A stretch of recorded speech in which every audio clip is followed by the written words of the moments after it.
Serumah Penuh Cerita. Bersama saya tentunya Nur Aulia Fitri yang akan menemani perbincangan kita pada kali ini. Nah, berbicara tentang parenting anak, tugas orang tua itu tidak hanya sekedar membesarkan anak, tetapi di mana mereka juga mampu mendidik, memahami dan mendengarkan serta tumbuh bersama anak. Dan bagaimana memberikan parenting yang sesuai di tengah derasnya arus digitalisasi ini. Nah, dan tentunya di sini saya tidak sendiri karena saya sudah ditemani oleh narasumber luar biasa yang cantik dan baik hati, ibu 2 orang anak dan sekaligus seorang guru. Yang dimana dia itu mampu menjalankan perannya dengan penuh tanggung jawab dan kasih sayang. Langsung saja kita sambut Ibu Dian Utami.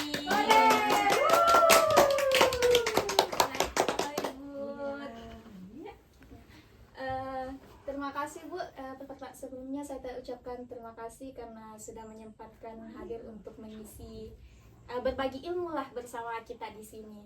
Mungkin bisa sedikit perkenalannya. Oke, terima kasih. Bismillahirrahmanirrahim. Assalamualaikum warahmatullahi wabarakatuh. Saya Ibu Dian Utami SPD. Saya adalah seorang guru mengajar di SDN 54 Salupikung. Saya juga adalah seorang ibu dari 2 orang anak. Nah, kali ini Bu kita akan ngobrol santai nih seputar tentang parenting, bagaimana pola asuh yang baik, bagaimana apa kesalahan-kesalahan kecil yang terkadang tidak disadari oleh orang tua, dan mungkin tips-tips parenting lah yang akan Ibu bagikan kepada kita di sini. Oke, terima kasih. Terkhusus untuk saya adalah seorang guru dan seorang ibu. Kalau saya adalah seorang orang tua, saya berupaya untuk memberikan kasih sayang yang begitu tercurahkan kepada anak saya. Tapi saya juga tidak Oke, terima kasih. Terkhusus untuk saya adalah orang tua di sini, saya akan merasa sangat terbuka untuk anak-anak saya. Saya akan memberikan dia kasih sayang dan perhatian yang cukup. Saya akan memberikan konsisten utama atau memberikan aturan-aturan yang memang harus dilaksanakan oleh anak-anak saya, dan yang pastinya adalah komunikasi terbuka terhadap anak. Bagaimana kita bisa berbicara dari hati ke hati terhadap anak supaya perkembangan fisik dan mental anak itu bisa kita kontrol dengan baik. Menurut Ibu nih, kan sebagai orang tua juga sebagai guru, seberapa penting sih peran orang tua dalam mendidik anak, dalam membentuk karakter anak? Oke, sangatlah penting karena anak-anak itu bertumbuh dengan apa yang kita berikan kepada anak itu. Contoh seperti kita kalau seorang guru, apa yang kita lakukan, anak-anak kan sistemnya meniru dari apa yang kita lakukan. Jadi otomatis dari parenting ini, dari cara kita berproses terhadap anak, usahakan anak-anak apa yang kita lakukan, contoh yang baik dari diri kita, anak-anak juga bisa melakukannya dengan baik.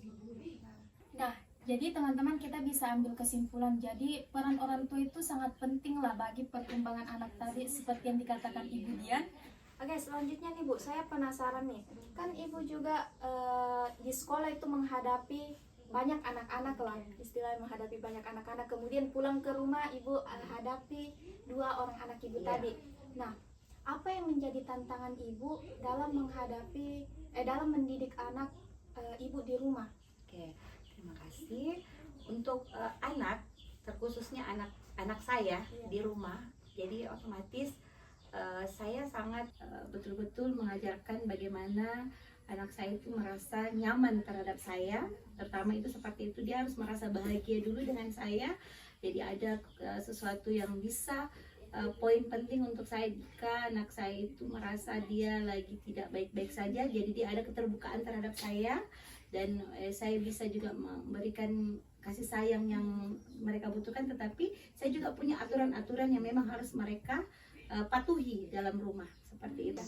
Wah, tadi menarik sekali nih teman-teman. Tadi Ibu bilang ada apa tadi Bu, aturan-aturan yang diterapkan Ibu nih. Mungkin bisa disampaikan kepada orang tua di rumah seperti di sini.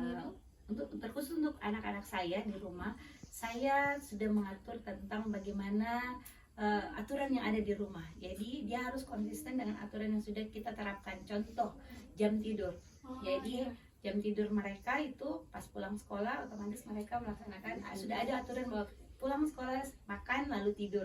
Itu tidak boleh tidak dilaksanakan karena itu sudah aturan dalam rumah. Kan kita tahu nih Bu, maksudnya orang tua parentingnya itu berbeda-beda. Pasti setiap orang tua beda caranya mendidik anaknya. Nah, kesalahan-kesalahan kecil apa yang mungkin bisa Ibu lihat yang kayak terkadang dilakukan orang tua tanpa mereka sadari? Oke, ini menjadi PR juga buat saya. Kadang kita itu selalu mengiyakan, menuruti kemauan anak. Iya, padahal satu sisi itu bisa kita tahu bahwa mengikuti atau selalu mengiyakan kemauan anak itu sama dengan kita membuat mereka tidak mau berusaha. Jadi otomatis saya di situ belajar bahwasanya kita harus memberikan anak itu bahwasanya segala sesuatu yang didapatkan itu harus dengan usaha. Ya, seperti itu. Gini Bu, kan anak-anak itu ada anak-anak yang ketika mereka pulang dari sekolah, mereka itu langsung menceritakan apa yang dia lakukan di sekolah. Misalnya mereka langsung cerita, Ibu tadi belajar ini Kak di sekolah, tadi lakukan ini kegiatanku ini di sekolah. Tapi ada juga tipe anak yang dia itu menceritakan apa yang dia lakukan di sekolah ketika baru sudah ditanya oleh orang tua. Dan saya tanya, tadi belajar apa nak? Baru nak jawab. Nah, tipe anak ibu ini, kan ibu punya 2 orang anak nih. Tipe anak itu dia langsung menceritakan atau tunggu ditanya dulu baru bercerita? Kebetulan saya sudah ada kebiasaan dari dulu. 2 anak saya ini saya selalu apabila saya pulang sekolah mereka saya jemput. Contoh anak saya yang pertama kayak Aurel kan dia tamat di SD 54 Salupikung. Jadi saya tahu bagaimana dia berproses di sekolah karena saya sekaligus jadi guru dan orang tuanya. Jadi setiap dia pulang saya selalu bertanya. Pertanyaan pertama saya ketemu dengan anak saya pulang sekolah, bagaimana tadi di sekolah. Jadi otomatis dia langsung menceritakan.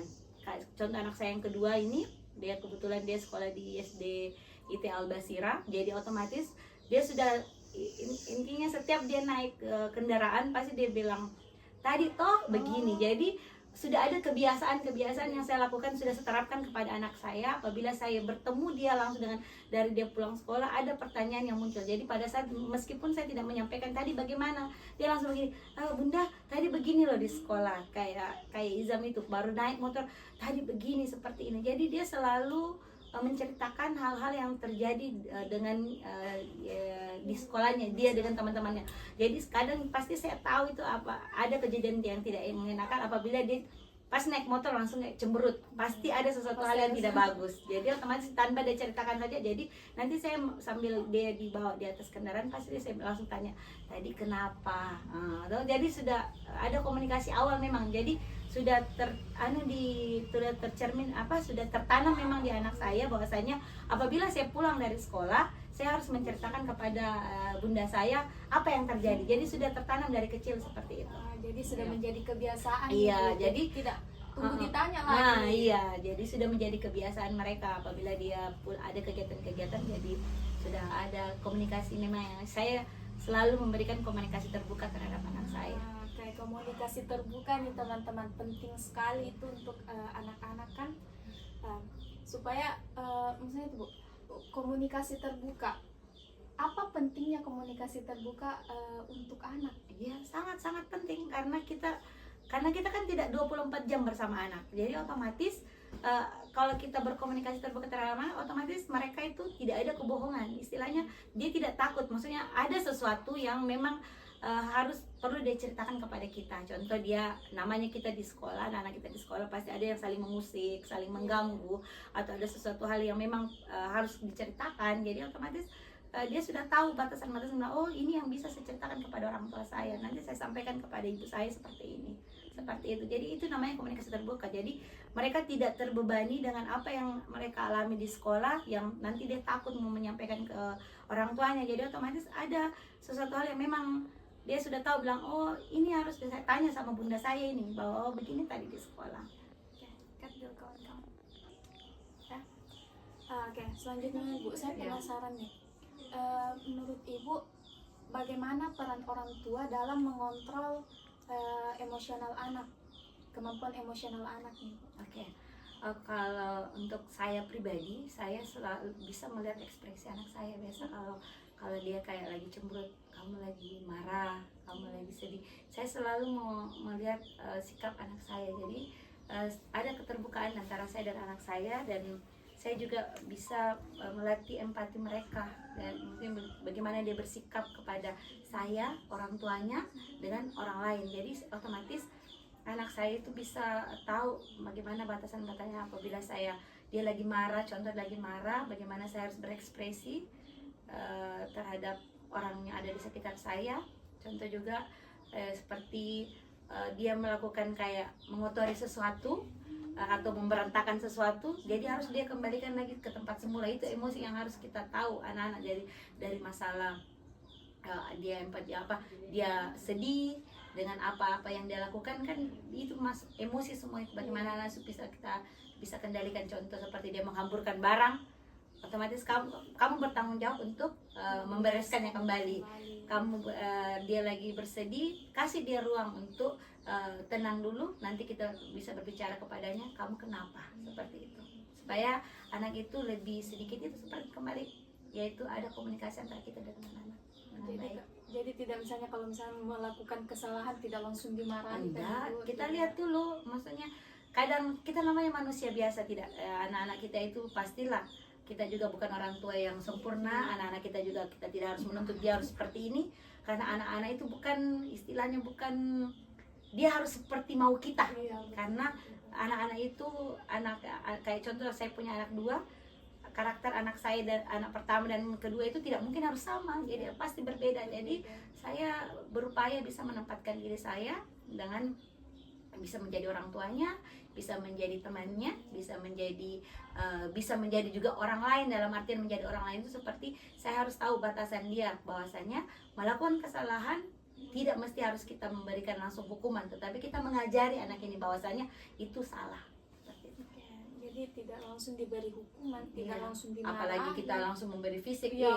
Alhamdulillah anak saya sampai umur 14 tahun ini saya berusaha untuk tidak memberikan hukuman fisik. Tapi namanya kita orang tua itu ya pastilah kita membentak, tapi dalam artian ada batasan-batasan yang memang harus kita lakukan. Tapi alhamdulillah untuk anak saya, dia tidak melakukan hal-hal yang istilahnya di luar maksudnya yang sudah fatal seperti itu. Jadi karena adanya komunikasi terbuka tadi itu, jadi kita bisa mengatur, istilah bukan mengatur sih, tapi bisa mengontrol emosi anak kita sendiri. Jadi itulah pentingnya komunikasi terbuka. Komunikasi terbuka. Untuk saya pribadi itu komunikasi terbuka itu adalah hal terpenting dalam mendidik anak. Iya, jadi jangan menempatkan diri kita bahwasanya saya adalah orang tua yang harus kamu hormati. Betul, oke, kita harus seperti itu, tapi tidak bisa juga kita mau selalu dalam hal bilang kita yang selalu benar. Kita orang tua itu juga bisa salah juga di mata anak. Apalagi apabila pada saat kita mengajarkan dan mungkin tidak sesuai dengan apa maunya anak, jadi kita harus berbicara sama. Apakah dia lagi marah? Jadi otomatis kita harus tahu menempatkan diri kita. Ya, tidak mesti harus jadi orang tua yang harus bagaimana, tapi tetap kita punya aturan-aturan yang memang sudah memang anak kita harus tahu seperti itu. Nah, tak terasa nih Bu, kita sudah sampai di pertanyaan terakhir, dan ini tuh penting sekali juga untuk orang tua yang ada di luar sana. Nah, mungkin mungkin ada pesan dari Ibu untuk orang tua yang ada di luar sana, orang tua muda atau bahkan calon-calon orang tua. Mungkin ada pesan dari Ibu? Oke, terkhusus untuk saya pribadi, saya selalu memberikan 3 unsur penting dalam bagaimana kita bisa melatih diri kita menjadi orang tua, dan supaya anak kita itu bisa menjadi dekat terhadap kita. Yang pertama itu adalah kasih sayang dan perhatian. Itu sangat penting bagi anak-anak kita, bagaimana kita menempatkan diri kita menjadi orang tua.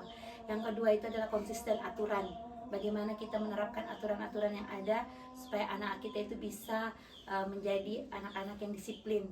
Yang terakhir adalah komunikasi terbuka. Itu yang sangat penting, bagaimana kita bisa menempatkan diri kita menjadi orang tua yang baik, orang tua yang bijak supaya anak-anak kita itu tumbuh menjadi anak-anak yang hebat dan anak-anak yang bahagia.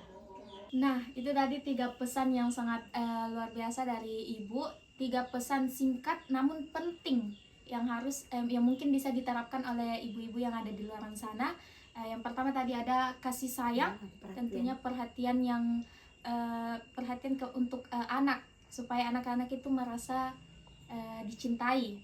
Kemudian ada juga tadi aturan-aturan, konsisten dengan aturan ya, yang konsistensi aturan. Jadi aturan yang sudah dibuat ya harus terus konsisten kita Supaya anak terapkan bisa ke anak. bertanggung jawab. Supaya anak-anak tadi bisa bertanggung jawab. Kemudian tadi yang terakhir apa tadi, Bu? Yaitu komunikasi Ya, terbuka. komunikasi terbuka. Jadi catatan penting dari parenting anak itu adalah komunikasi terbuka. Komunikasi terbuka antara orang tua dan anak. Oke. Nah, itu tadi mungkin pesan dari Ibu yang telah disampaikan, ilmu-ilmu yang Ibu bagikan kepada kita. Semoga ilmu-ilmu yang telah disampaikan dapat tersampaikan kepada orang tua yang ada di rumah yang menonton video ini. Oke, saya ucapkan terima kasih mungkin kepada Ibu, terkhususnya terima kepada kasih Ibu kembali. karena sudah menyempatkan waktunya untuk menjadi narasumber kita pada hari ini, berbagi ilmu yang sangat luar biasa nih kepada teman-teman. Saya juga ucapkan banyak-banyak terima kasih kepada teman-teman di luar yang telah menonton video ini dari awal hingga akhir, dan terima kasih kepada teman-teman yang telah terlibat dalam video ini. Oke, mungkin saya Nur Aulia Fitri dan narasumber kita Ibu Dian Utami SPD mengucapkan terima kasih dan wassalamualaikum warahmatullahi wabarakatuh.